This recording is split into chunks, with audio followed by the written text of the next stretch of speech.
गणेशाय नमः। ओम श्री जगदम्बिकाय नमः। श्रीमद् देवी भागवत स्कंद 4 अध्याय 4। जन्मेजय के पूछने पर व्यास जी के द्वारा माया की महिमा का कथन।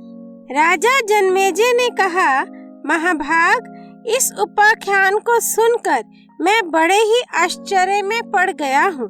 महामते, ये संसार पाप का साकार विग्रह ही है। इसके बंधन से छूटने का क्या उपाय है? इंद्र कश्यप जी की संतान थे, फिर भी उन्होंने ऐसा निंदित कर्म कर डाला। गर्भ में बैठकर बालक की निर्मम हत्या कर डाली। भला जो सबके शासक, धर्म के रक्षक और त्रिलोकी के स्वामी थे, उनसे ऐसा घृणित कर्म हो गया तो फिर दूसरे कौन बच सकते हैं? जगत गुरु, कुरुक्षेत्र में युद्ध छिड़ा था। संसार मिथ्या है, इस बात को कौरव पांडव दोनों पक्ष के लोग जानते थे। पांडवों को देवता का अवतार माना जाता था। धर्म में उनकी अटल श्रद्धा भी थी, फिर भी वे निंदे कर्म में क्यों लग गए? भगवती श्रुति कहती है कि धर्म का पहला चरण सत्य, दूसरा चरण शौच, तीसरा चरण दया और चौथा चरण दान है। पुराण के जानकार पुरुष भी यही कहते हैं। उन पैरों के अभाव में धर्म का ठहरना किस प्रकार संभव हो सकता है? किया हुआ धर्महीन कार्य कैसे उत्तम फल दे सकता है? जगत प्रभु भगवान विष्णु भी छल करके बलि को ठगने के लिए वामन रूप धारण कर चुके हैं। महाराज बलि 100वें यज्ञ में प्रवृत्त थे। वेद की आज्ञा का पालन करना उनका स्वाभाविक गुण था। वे बड़े धर्मात्मा, दानी, सत्यवादी और जितेंद्रिय थे। शक्तिशाली श्री विष्णु के उद्योग से उन्हें अनायास अपने स्थान से वंचित हो जाना पड़ा। व्यास जी, मैं ये जानना चाहता हूँ, इसमें किसकी विजय हुई, बलि की अथवा वामन की? द्विजवर, आप निष्कपट भाव से सच्ची बात बताने की कृपा करें। आप पुराण के रचयिता हैं। धर्म का रहस्य आपको भली भांति विदित है। आपकी बुद्धि भी बड़ी विमल है।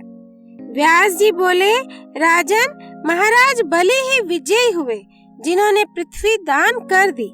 नरेंद्र, जो त्रिविक्रम नाम से प्रसिद्ध थे, उन्हें भी कपट के प्रभाव से वामन होना पड़ा और फिर वे भगवान बलि के यहाँ द्वारपाल होकर रहे। अतएव राजन, सत्य के सिवा दूसरा कोई भी धर्म का मूल नहीं है। परंतु राजन, सम्यक प्रकार से सत्य का पालन करना प्राणियों के लिए अत्यंत दुष्कर है, क्योंकि त्रिगुणात्मिका माया बहुरूपिणी है और इसमें अपार बल है। इसी से ये जगत, जो तीनों गुणों से रंगा हुआ है, बना है। अतः राजन, जिसमें छल का किंचिन मात्र भी समावेश न हो, ऐसे सत्य की कैसे संभावना की जाए? सत्य में कुछ ना कुछ कपट मिला ही रहता है। हाँ, जो निरंतर वन में रहते हैं, जिनका किसी से लगाव नहीं है, किसी से कुछ लेते नहीं, किसी के प्रति आसक्ति नहीं, तथा जिनकी तृष्णाएं सर्वथा शांत हो चुकी हैं, ऐसे मुनिगण अवश्य सत्यवादी सिद्ध होते हैं। उनका वैसा ही वातावरण बना हुआ है, जिससे उन्हें कभी झूठ बोलने का अवसर ही नहीं आता। सत्य के विषय में वे उदाहरण स्वरूप हैं। राजन, शेष संपूर्ण जगत पर सत्व, रज एवं तम, इन तीनों गुणों की गहरी छाप पड़ी हुई है। सत्व, रज और तम, ये सभी गुण परस्पर सम्मिलित हैं। ये सब अलग अलग नहीं रह सकते।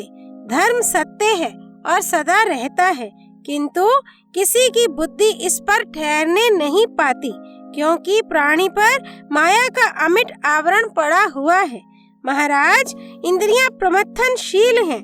इनके विषयों में मन निरंतर उलझा रहता है। उन गुणों की अत्यंत प्रेरणा से प्राणी में भांति भांति के भाव उठते रहते हैं। राजन, ब्रह्मा से लेकर स्तंभ पर्यंत जितने चर और अचर प्राणी हैं, उन सब पर माया का अधिकार है। जगत में सभी के साथ माया मनोरंजन किया करती है। सबको निरंतर मोह में डाले रखना इसका स्वाभाविक गुण है। राजन, मनुष्य कार्यवश सदा असत्य का आश्रय लेता है। अतः सर्वप्रथम पुरुष का कर्तव्य यह है कि जिस समय वह कार्य करने में प्रवृत्त हो, मन को विषय चिंतन में न उलझने दे, क्योंकि विषय भोग के लिए ही मनुष्य कपट कर बैठता है और कपट से पाप का उत्पन्न हो जाना स्वाभाविक है। फिर तो प्रबल वैरी, काम, क्रोध और लोभ जग उठते हैं। इनके वश में हो जाने पर मनुष्य यह नहीं जान पाते कि क्या करना चाहिए और क्या नहीं करना चाहिए। धन हो गया तो मन में असीम अहंकार उत्पन्न हो जाता है। अहंकार से मोह और मोह से मरण होना बिल्कुल निश्चित है। उस स्थिति में अनेक प्रकार के संकल्प और विकल्प उत्पन्न होते रहते हैं। मन में ईर्ष्या, असूया और द्वेष की उत्पत्ति हो जाती है। प्राणियों के मन में आशा, तृष्णा, दंभ, दीनता और नास्तिकता आदि भाव मोह से ही उत्पन्न होते हैं। अहंकार से भरा हुआ पुरुष मैं किया करता है। उसका सब में मेरापन छाया रहता है।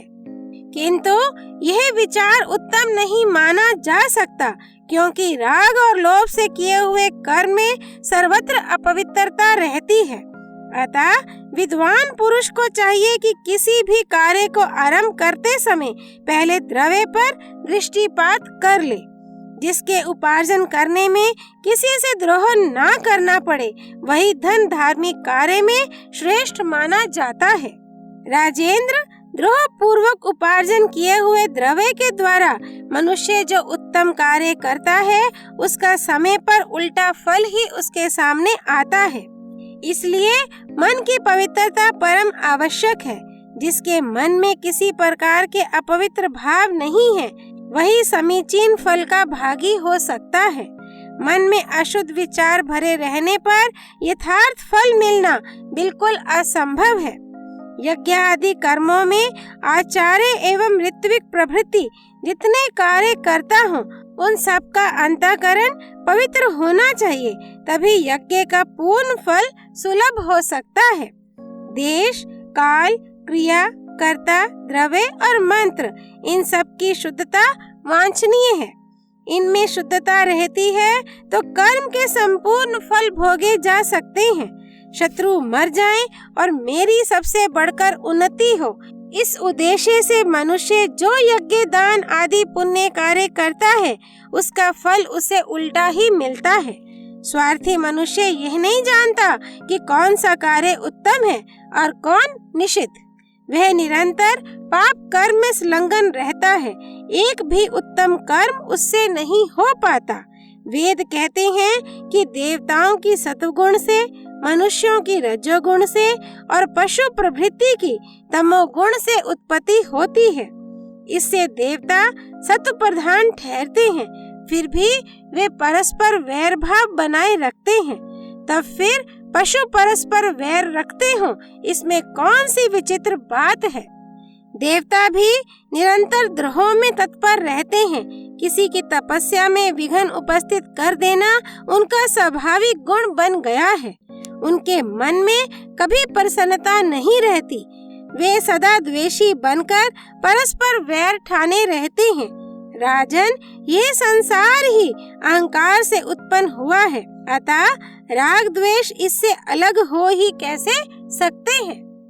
अध्याय 4 संपूर्ण। श्रीमद् देवी भागवत की जय। श्री भगवती देवी अर्पणमस्तु।